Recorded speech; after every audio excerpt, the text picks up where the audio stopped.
जय जगन्नाथ। आज आपण मानक पई गोटे सुंदर विषयवस्तुटी नहीं आसी ना कौन दिने श्रीकृष्ण पाखे रुक्मिणी कौन कले ना गोटे गरम क्षीर ग्लासटी भगवान को पीवा दौरान जिते गरम क्षीरटा भगवान हठात पाटे लगेदेले से ओठटा टी जलीगला जिते जलीगला हठात कृष्ण मुहर राधा बाहरी पड़ा जिते राधा बाहरी पड़ा रुक्मिणी टी आचंबित हो गले।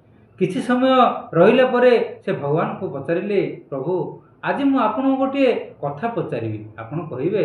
कृष्ण हसीदे कहले आपण पचारे आ मु कहबिनी एमती कौन कथा अच्छी जहाँ पचार अच्छी मत पचार। रुक्मिणी कहले मोर प्रेम रे कौन एमती कमी रही जाइछि जे आपण जेते बेले आपण मुहर बाहरिले खाली राधा राधा बाहरुछि आ दुनिया सारा भी समस्ते राधे कृष्ण कहते कहीं भी जड़े रुक्मिणी कृष्ण बोली कहना यार कारण टे बुझे दिंत ताले मते निजको संतुष्टि लगी था। कृष्ण कौन कहले रुक्मिणी समय आसिले मु यार जवाब आपण को निश्चय देवी। केते दिन गला परे कृष्ण भगवान कौन कले निजको असुस्थ मन करी शयन शज्या पड़गले जिते पड़गले समस्ते हाहाकार पड़गले आ से प्रथम नारद महामुनि को कही जे हे नारद मु गोटे छोटिया नाटक गोटे रचिबी आपण मत साहाय्य करिवो।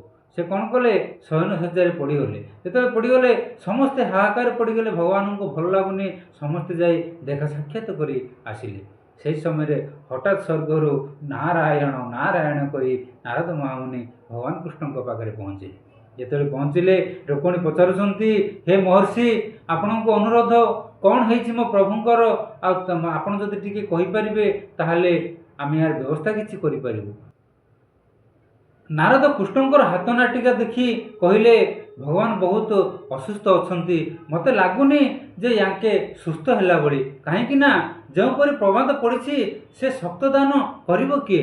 रुक्मिणी पचारुछि मत कहतु प्रभु जहाँ भी करने पड़ो मो स्वामी निश्चय करी। तीनोटी राणी जाम्बवती रुक्मिणी समस्ते अनुनय हो कहले हे नारद महामुनि आपण को यार उपाय कहतु।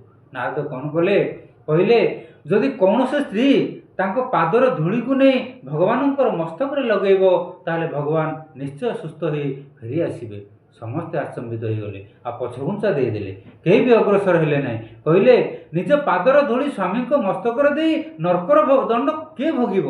समस्ते आज्ञा नीरव रहीगले। नारद कहले जब तुम माने नीरव रही पछघुंचा देदेव ताले भगवान कृष्ण आउ सुस्थ हेबे ना। यही कथा राधा पाखे पहुँचला। जिते राधा पाखे पहुँचला राधे अस्तव्यस्त हो पागली को बड़ी दौड़ी आसिले कृष्ण पाखक आसिले अंडल आउसा कर सब देखिले कौन है प्रभु। नारद कहले जदि कौन से स्त्री पादर धूली को नहीं भगवान को मस्तक लगेब ताले भगवान कृष्ण सुस्थ हो। राधा कौन कले आ किछि भाव विचार किछि न करी पादर धूली नहीं प्रभुंकर मस्तक लगेदेले। जो लगेदेले रुक्मिणी जाम्बवती तीराणी समस्ते आश्चर्य हो गले सब आचंबित हो राधा को पचारुंट तुमको कौन नरकर दंड नरकर जंत्रणा तुमको टिके भी भय नहीं आपणकर पाद धूली नहीं स्वामी को मस्तक लगेदेले। राधा राधा आज्ञा लुहरे अश्रु अश्रु सज्जल लुहरे कहला हे रुक्मिणी मो प्रभुंक पाई मत जदि जमर जंत्रणा कौन कौ भी जंत्रणा जदि भोगवा पड़ो ना मुझे भी पछघुंचा देवी ना कहीं कृष्ण बिना राधा नहीं राधा बिना कृष्ण नहीं।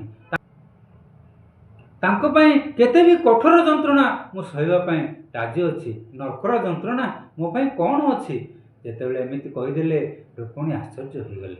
से भगवान कृष्ण बसी कहले रुक्मिणी आज आपण जानीपारे जे कौन पाई लोक दुनिया समस्ते राधे कृष्ण बोली कहते कहीं मोर प्रेम ए दुनिया रे आ कहीं भी करें। अवश्य तुम मोर स्त्री हेले भी राधार मोर संपर्क ए दुनिया सारा समस्ते गोटे नाम रे जानिबे राधे कृष्ण।